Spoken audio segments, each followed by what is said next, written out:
Hello, my name is Dottie Digit. I am a person with a spinal cord condition and bipolar disorder who has found much support within the virtual ability community. It is my honor to introduce today's distinguished speaker, Dr. Arash Javanbakht, and I said that right, a nationally recognized psychiatrist, neuroscientist, and humanitarian. Dr. Javanbakht serves as a founding director of the Stress, Trauma, and Anxiety Research Clinic, STARC, at Wayne State University School of Medicine, where his groundbreaking work bridges science, compassion, and innovation. His clinical and research expertise centers on anxiety, trauma, and PTSD with a focus on supporting civilians, refugees, and first responders. Through Stark, he leads pioneering studies funded by the NIH and the state of Michigan, exploring biological and psychological resilience and integrating art, movement, and mindfulness into healing. Dr. Javanbach is also at the forefront of using artificial intelligence, augmented reality, and telemedicine to transform mental health care. His work has been featured by CNN, NPR, Scientific American, and many other major outlets. And he is the author of the acclaimed book Afraid: Understanding the Purpose of Fear and Harnessing the Power of Anxiety. Please join me in welcoming Dr. Arash Javanbakht, a visionary leader whose work continues to shape the future of trauma, recovery, and mental health care. Welcome.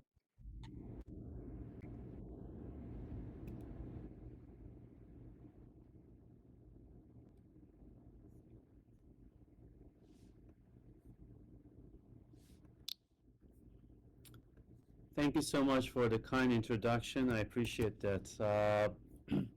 As Dottie mentioned, I'm a psychiatrist and I'm a trauma expert, trauma and anxiety.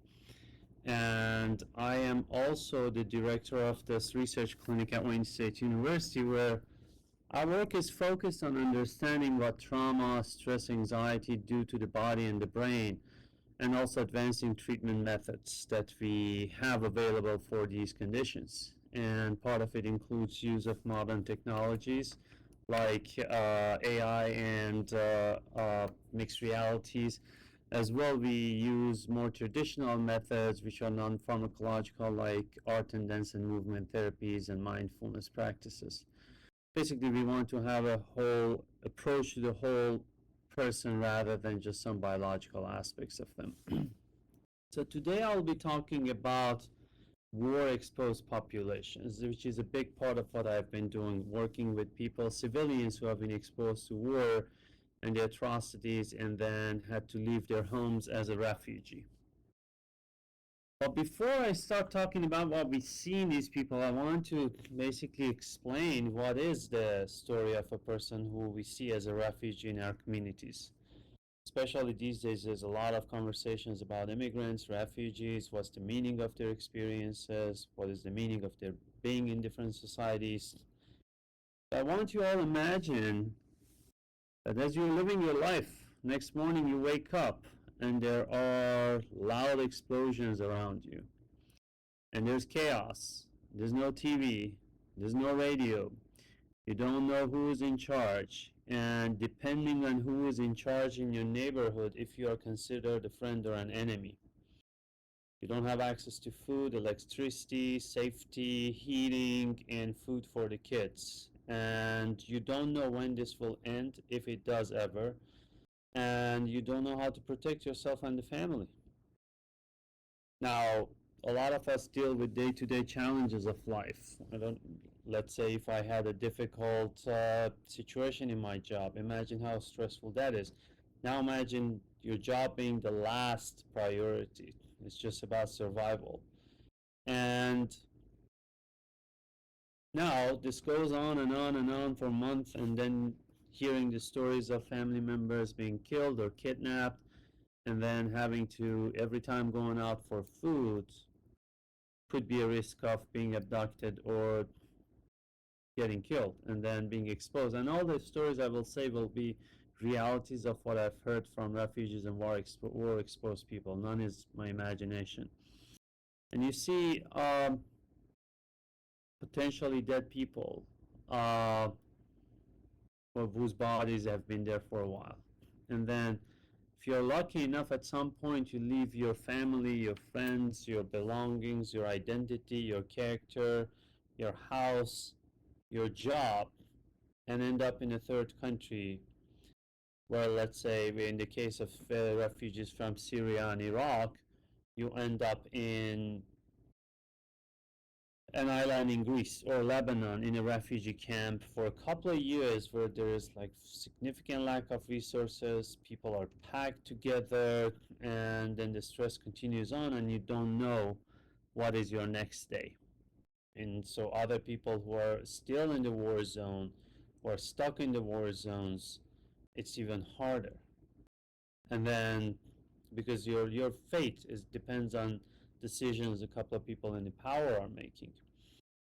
And then for those who are lucky enough, then they end up in another country. So the people I've worked with were the people who ended up in America.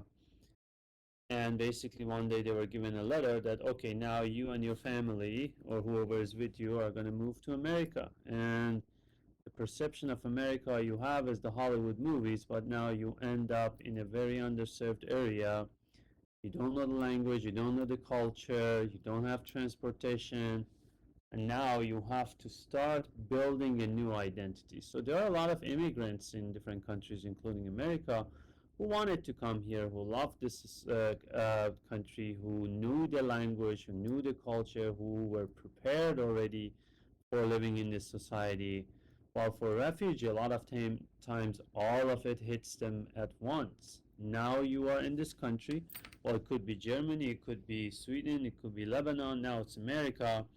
Now you have to figure out your life. Kids become the basically parents, kids become those who learn faster and do the education, and then there's role reversals. The parents end up having to navigate to this very difficult situation.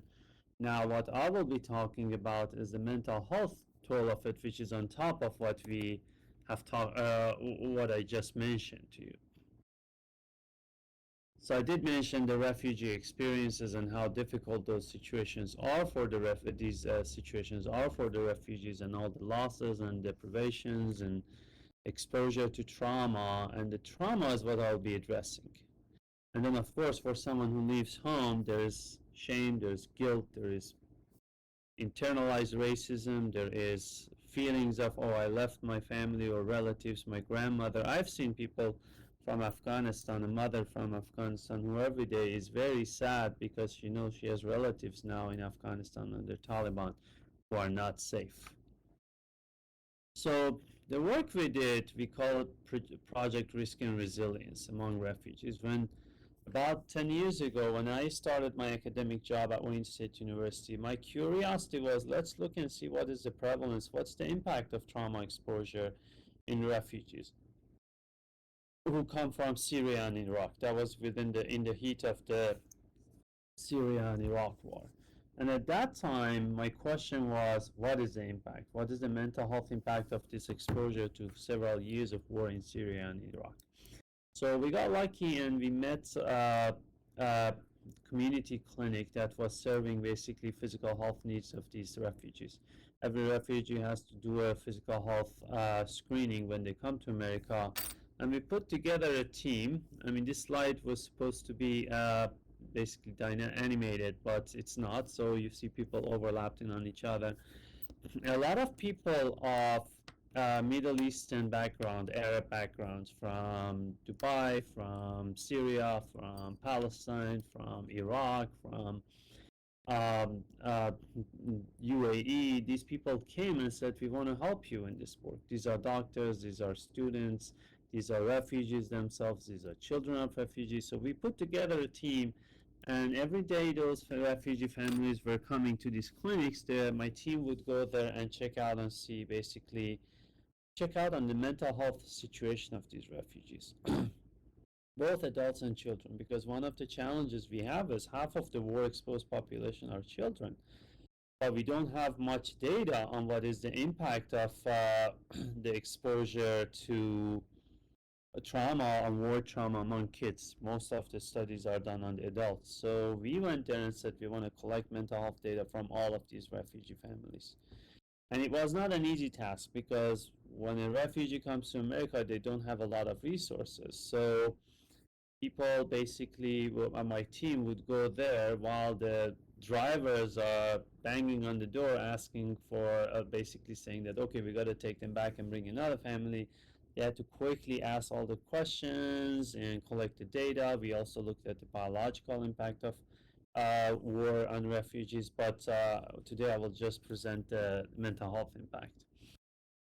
So by the end of this data collection, when the last travel ban hit and stopped the flow of refugees, what we found was basically we were able to collect data on a large number of refugees, more than 400 refugees within 1 year. We collected data, and the good thing was that because that was clinic where basically there was already doctor-patient relationship built between these refugee families and the clinic, they were more open to collaborating with us in the research and offering data. And as a result, this is something very rare in research, more than 90% of these families agreed to collaborate, help with us with data collection in this study. And at the time I did this research, basically there was no data on the impact of war exposure among these refugee families in America. So we were the only ones and the first ones. And that is important because not only it helps us understand the war impact on civilians, and helps for advocacy, it helps us understand the childhood trauma on people and kids and families. Uh, but also it can help determine the needs of these kids and these families. If you know the percentage of people who are impacted, then it is important that helps understand what's the mental health care needs of these people. So I'm going to share with you the data we found.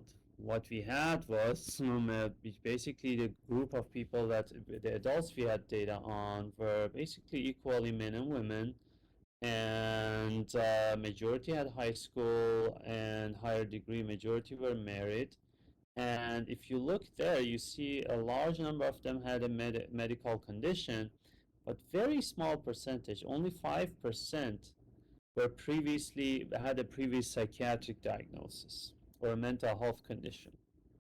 That is not because they didn't have these mental health conditions, but because of the challenges in those environments of the refugees, whether it was in the home country or in the refugee camps, they didn't have enough resources to look at mental health needs. So for years, these people were struggling with the challenges I'll be talking about without having access to proper mental health care services. So when looking at the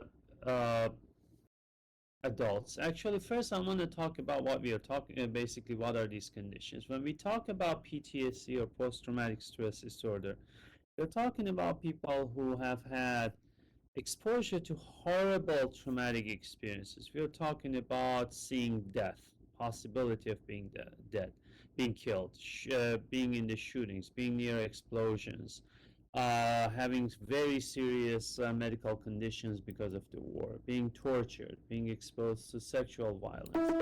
All of that is the conditions we are talking about as a possibility of basically causing PTSD. Now, for a certain percentage of people who have had such exposures, PTSD develops, or post-traumatic stress disorder, where the person has basically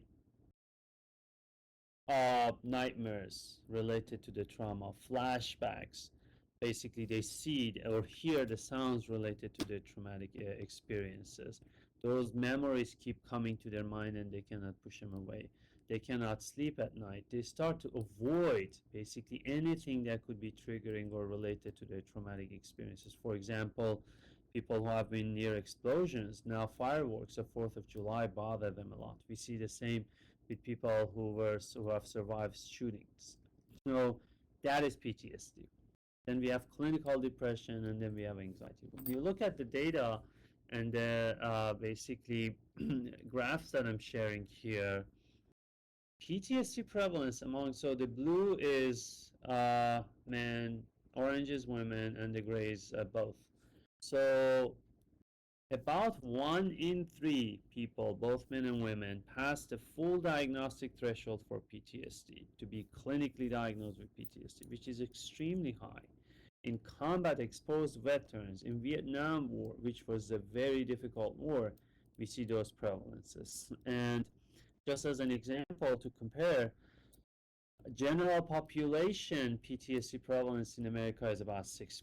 So 1 in 3 is extremely high. When it gets to depression, among women specifically, about half pass the threshold for clinical depression, and same percentage pass the diagnostic threshold for high anxiety. So this is very big numbers, and this is important because a person who has developed PTSD, who is dealing with depression, is very hard for them now want to navigate this new environment they just came in, to learn everything from credit cards to language to the culture to how even go do shopping at a store. There's a lot to learn. And when you already are depressed and have all these nightmares and flashbacks and avoidances, it's very difficult. Now, we also looked at, as I mentioned, children. And in children, basically, the prevalence was also high, specifically with anxiety. When we look at the children, about half of our kids had very high anxiety. And a big part of it was the separation anxiety, which makes sense. If a child has been exposed to horrific experiences, what makes sense is for them to be able, basically wanting to stick to their parents and not leave the side of their parents, because parents keep them safe. Parents are those who will protect them against danger. So now that they're in the safe environment or safer environment in America, they still don't want to go to school. Not that they hate school, they're terrified of leaving their parents. So separation anxiety is a challenge, was a challenge, and we heard it from schools also that this is a big problem for these kids. We also looked at the symptoms of correlation between parents and children. How do they correlate? Which is important because then it guides basically interventions that address the whole family. And what we found was that mothers' anxiety, depression, PTSD severity affected those of their children's anxiety. The higher the symptom severity or challenges or stresses in mothers, the higher the anxiety among children. We also are interested in seeing how the trauma impact affects people's perception of their health and how they feel with their health. And what we found was that we basically asked a couple of simple questions. How do you rate your general health? It was a perception of health. It was not necessarily a disease that they had. And we also asked them, how tough was this experience, the whole experience from 1 to 7, 7 being the worst thing. What we found was that PTSD, trauma exposure symptoms correlated directly with how they ranked their physical health. So basically, the worse the symptoms of PTSD, anxiety, depression, the worse the person's health, which means now they're feeling physically bad because they're feeling mentally bad, which is basically talks about the connection between the brain and the body. So we followed these people 2 years later, because one thing is, some people may say, okay, these people had PTSD, anxiety, depression, now they're not in the war zone, they're in the same environment, they should be okay. So now all should be gone and they should be happy. So we wanted to see if that is true. So 2 years later, we went to these families' houses and got the same data from them and screened for PTSD, anxiety, depression, all of those. And what we found was, no, if a person has not received care, their symptoms didn't improve. This is PTSD symptom severity. Basically, you see a flat line. Symptoms from time 1 to time 2 didn't change in terms of severity. And actually, if, as you can see in this graph, for those people who had certain types of trauma, which is the darker line, the dark green line, the symptoms even got worse. People who had basically exposure to death threat or victimization, basically beating, torture, assault, those kind of experiences, symptoms even got worse over time, suggesting that PTSD, if we don't address it, a lot of times might even get worsened without interventions. We also were interested in looking at basically the parent's environmental stress. We wanted to see if a parent is stressed over time, how does that affect the stress level among their kids? And to measure the parent stress, we had just have this post-migration living difficulty questionnaire, which basically measures how difficult or easy is life post-migration. We asked them about how they feel about their housing security, health services, finances, social support, governmental support, how they feel now that they're in this environment, about the safety network or support network around them. And what we found here is that the worse the parents felt here, the less safe the parents felt in terms of support from the environment or the life being difficult, the worse their kids did over time. Which means that these kids' symptoms got worse or didn't improve over time if the parents didn't feel safe, which basically suggests a safe environment for the family, a supportive environment for the family by itself does a lot for improving mental health. Not everything is the medications and psychotherapy. A lot of it is the social support and the social safety network, not necessarily only for the refugee families, for all kids who have been trauma exposed or go through adversity and difficulty. Now I'm gonna shift gears and talk a little bit about what we found in Ukraine. When the war in Ukraine started, the same way I'm a war trauma and trauma expert, and we wanted to see what's going on in Ukraine. So, and we knew that the PTSD prevalence is high among these people, the same way as other people who have been war exposed. And you can imagine Ukraine is one of the better places a war happened. Not that the war is a good thing, but Ukraine had a lot of support coming from the Western countries. Ukraine had their armies was being supported, that a lot of money came to the country to help with the mental health, with help with the support, help with the resources, which a lot of other people in other war-torn countries don't have. A lot of people in war-exposed places, they don't even have an air defense to protect them against anything that is falling on their heads.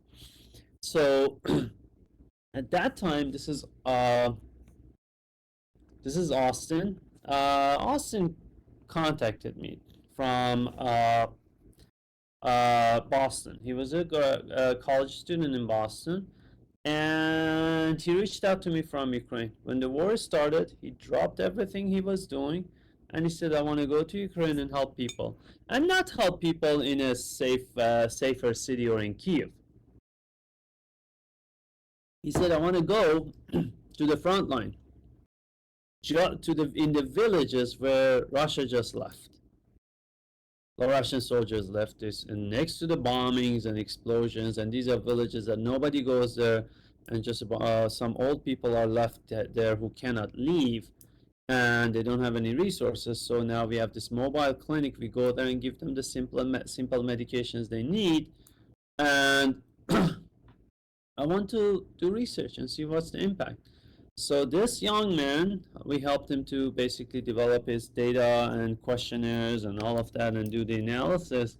And this guy went there and in a matter of several months collected data on 450 adults. And we were the only ones, even in Ukraine, who had this data from right next to the war zone in the families. Because one thing is to have refugees who have already left the war zone, now they're in a safer environment. The other thing is to get data from people who are in the war. And what we found is that, as I told you, 1 in 3 of our refugees from Syria basically screened positive for PTSD. For the data collected, about 50% screened positive for PTSD, which is basically 1 in 2 of these people passed all the full diagnostic criteria for post-traumatic stress disorder, which is the nightmares and flashbacks, not being able to sleep, avoid a lot of situations, constantly being on alert, And you see at the bottom it says no sex difference, basically saying that it doesn't matter men or women, because traditionally we see the prevalence higher among women, among those who have been trauma exposed. But it seems like when it comes to war trauma, the severity is so big that everybody who has a vulnerability develops the symptom. Then we said, let's look and see what are the most important correlates of symptom severity. Basically, what are the variables that define higher severity of the symptoms? And among a variety of physical and mental health and support and environmental factors we looked at, what we found was loneliness, feeling alone and not being connected was one of the most important variables defining severity of the symptoms, which basically tells us something we know. As humans, we need social connections. That's why we are all here. We need to connect with others, and that helps a lot in reducing the problems we are dealing with. So I want to also briefly talk about some interventions we created in trying to help these people, basically the refugees that we had in America. We said, I'm a psychiatrist, right? I prescribe medications, we do psychotherapies, uh, and we said, let's see what we can do to help these people. Well, the problem is culturally there's challenges to the medications. We don't have a lot of therapists who know Arabic or know the culture, and acceptance of these approaches was difficult. We said, what should we do? And at the moment, basically, CNN did a report on what we are doing in our work, and somebody from art school learned about what we are doing and came and said, hey, we do art therapy for kids. Do you want to do that? And at the same time, I had a graduate student in neuroscience who is a dancer and said, hey, I want to do dance therapy. And we said, okay, let's do this. We started working with one of the basically nonprofit organizations that offered social services for the refugees, and they basically offered transportation, and we would bring these refugee families to our clinic, and a mother and a child. And basically, we would do dance and movement therapy for children, art therapy for children, and I also brought my yoga teacher to do yoga for moms. So the photos of people you see here, the lady standing next to me is Lana, who was my dancer graduate student, and the blonde lady at the bottom is Holly, who is an art therapist. And we put together this team, and once a week, a mother and a child would come to our clinic, and we would do art therapy for kids, dance therapy for kids, and mindful yoga for mothers. And basically, this was a way of expressing their emotions without having to directly talk about those emotions, and also an opportunity for these people and families to build community, for community building. So, and it was, we wanted to research and see if it even works, because we can talk about things being done which are cool, but then we want to see if this really helps people. What we found was that after 10 to 12 sessions, first of all, one of the challenges we have with basically treatments, traditional treatments, is people leaving the treatments because they're not liking them much. But what we found is about 73%, majority of these families stayed in the treatment, and those who left were mostly people who didn't have resources. For example, mom couldn't come because she had other children and had to stay home and take care of them. But we found that both art therapy and dance and movement therapy led to a significant decrease in the post-traumatic stress disorder and anxiety symptoms in the children. So something without medications, without doing traditional therapies one-on-one, without a lot of resources. We just did it in a group setting, and we found it being very helpful in these families. And this next slide is basically the same, showing how art therapy worked for these families. And this was very good, because then our state of Michigan, where I am, has been supportive of these families and immigrants and refugees. And the state came to us and said, hey, can you help us expand these programs? And we expanded them to other refugee families from Afghanistan, from Ukraine, from Africa, and we even would go to the hotels where the Afghani refugees were housed in the beginning and help them basically with their stress, with the trauma, anxiety, and these became something that near 1,000 children received those services over time. And as part of that, then the state of Michigan came to us and said, "Hey, can you help us develop some program to educate the schools about the problem?" Basically, a lot of refugee immigrant kids are in these schools, and we want to educate teachers and educators about this unique and specific challenges of these kids. And we basically set up a team. This is a team that's our educators for educators that we trained them. We had regular meetings with them. We talked to them about the refugee children's problems and challenges, and why a refugee kid, for example, may get angry, why a refugee kid may not come to the school because they're terrified. And uh, that was very fruitful because then they went to the schools and trained other educators. And overall, this is important because if you can help these kids at this moment, because childhood trauma has a very important impact on adult life, and if childhood trauma is not well addressed, over time symptoms can get worse, and when they become adults, they have higher chance of depression, PTSD, obesity, high blood pressure, cardiovascular disease, and addiction. So prevention at childhood is very important. And our research not only helps with the refugee families, but also other populations of childhood trauma, because childhood trauma is extremely prevalent, especially in America.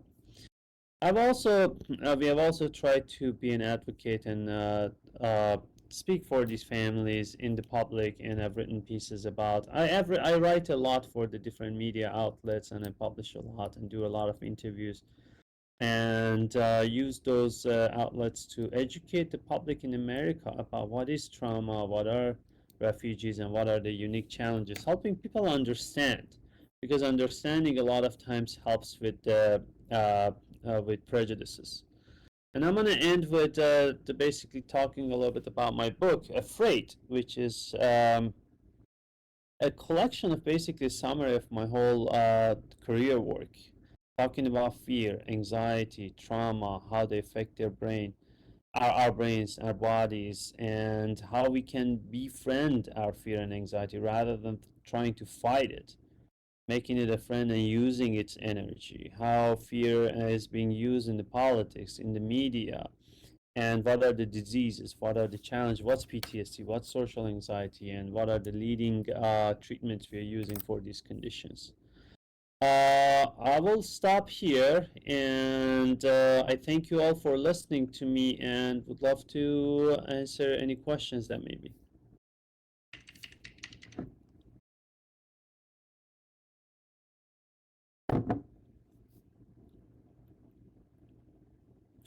Okay, excellent question. Do men try to hide their trauma more than women? That's a very good question. So we know the prevalence is higher among women for the PTSD, anxiety, depression.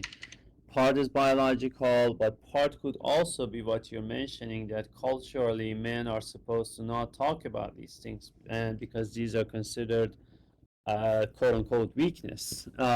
We see that a lot among, for example, I work with first responders, with firefighters, with police, dispatchers, paramedics, and those are people who are supposed to be quote unquote uh, tough, and they hide their symptoms. There's a stigma, and they want to not present a lot of these symptoms because they see it as a weakness. In that sense, yes. But the other thing among refugees is that especially culturally, during the transition as a refugee, men had to be the outside face of the family.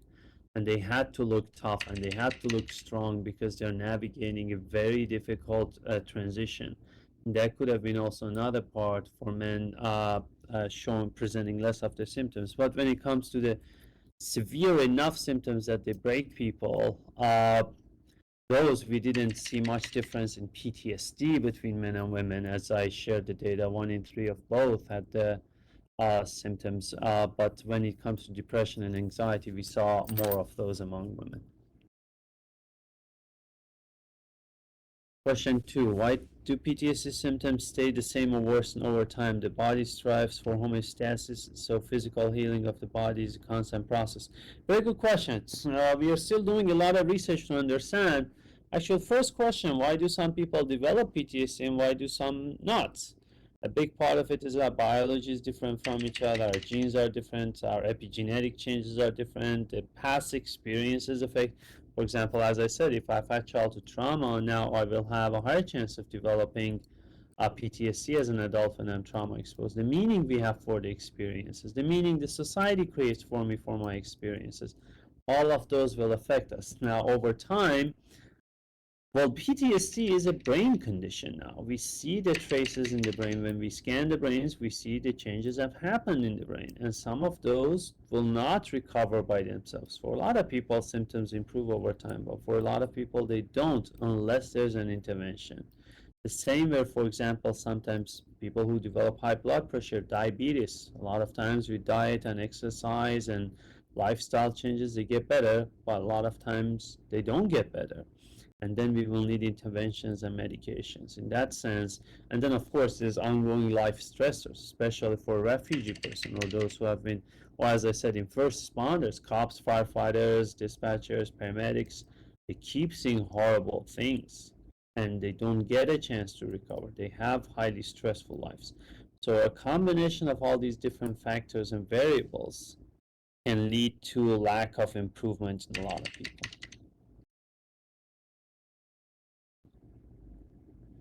I don't see the third question, it just disappeared.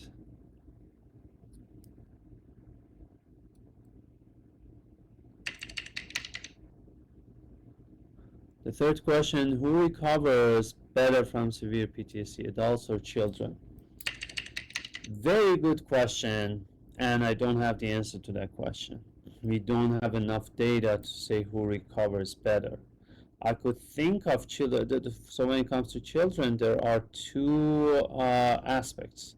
One aspect is the developmental stage. A child is developing a perception of the world. How safe is the world? How much can I trust the world? How much can I trust I'm being protected? How much can I trust the adults can protect me? Not only refugees, let's say somebody who has been in a school shooting. The whole worldview they develop can change based on what happened during the childhood. And of course, there are critical periods where trauma impact can change the brain and it will be harder to recover. But at the same time, kids have the advantage that they have a more plastic brain and they can learn things faster and maybe recover. And also, specifically for refugees, the kids adapt to the new environment and learn about it much faster and better than their adults. So in that sense, kids may have a chance of recovering better. So I can think of both ways which can happen in different people, but I don't have clear data to say on average who does better, kids or adults. I hate to interrupt, but we have a panel coming up right away, and so we're going to have to thank Dr. Javanbakht. We definitely need to invite him back to talk with us again. There are a lot of more questions coming up, and you have a lot more to tell us, I know. Thank you so much. It was a fantastic talk. I appreciate you having me, and it was great to meet you all, and you all have a lovely day. Thank you, thank you.